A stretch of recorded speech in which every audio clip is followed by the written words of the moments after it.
చంద్రశేఖర్ శర్మ, శ్రీ శ్రీ మాతా నిమిషాంబిక దేవాలయము, బోడుప్పల్, పెంటారెడ్డి కాలనీ.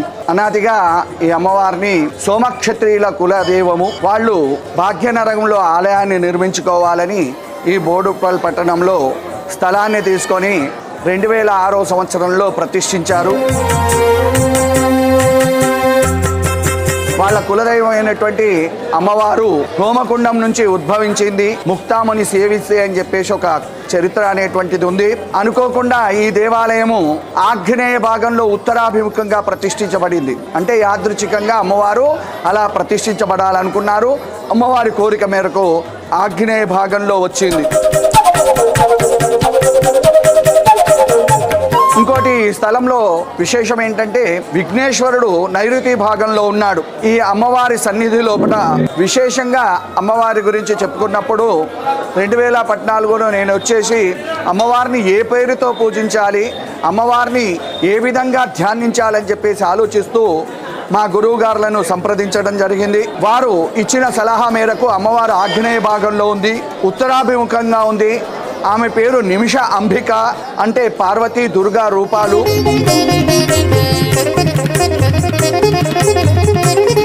అలా ఎందుకు వచ్చాయి అంటే అమ్మవారు ఒక చేతిలో త్రిశూలం, ఒక చేతిలో డబురుకం, పార్వతీదేవి మరియు అమ్మవారు సింహవాహనమై ఉంది. సింహం మీద వాహనంగా ఉన్నటువంటి అమ్మ దుర్గమ్మ కనుక చక్కగా ఆ విధంగా రోజు 2 దేవతలకు కూడా ప్రతినిత్యము విశేషమైనటువంటి పూజలు జరుగుతూ ఉంటాయి. ఇలాంటి నిమిషాంబిక సన్నిధిలో ఆగ్నేయ భాగంలో ఉత్తరాభిముఖంగా ఉన్నటువంటి అమ్మవారికి షోడశి రూపిణి అయినటువంటి పార్వతీదేవికి ధ్వజస్తంభం దగ్గరికి వెళ్ళి మనస్సులో కోరిక కోరుకొని 16 ప్రదక్షిణాలను చెయ్యాలి.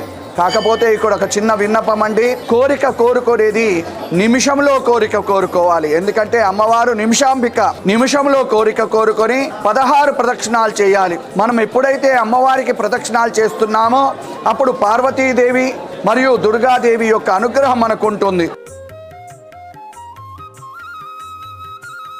ప్రదక్షిణాలు చేస్తున్నప్పుడు నైరుతి భాగంలో ఉన్నటువంటి మహాగణపతి మన మీద వీక్షణ పడుతుంది, చూస్తుంటాడు. ఓహో, వీళ్ళంతా చాలా దూరం నుంచి వచ్చారు, వీళ్ళకు ఉన్నటువంటి విఘ్నాలకు అధిపతి నేను, అమ్మకన్నా ముందు వీళ్ళ విఘ్నాలు తీసేస్తానని చెప్పేసి మన విఘ్నాలన్నీ తొలగించి విజయలం చేస్తారు. అమ్మవారి అనుగ్రహంతో మనము 21 నిమిషంలోనే మన యొక్క కోరిక నెరవేరవచ్చు, లేదా విఘ్నేశ్వర అనుగ్రహం చేత 21 రోజులో కోరిక నెరవేరవచ్చు. అమ్మవారికి తెలంగాణ ఆడపడుచు కనుక ఒడిబియ్యం అనే సాంప్రదాయం ఉంది. అలా ఒడి నింపు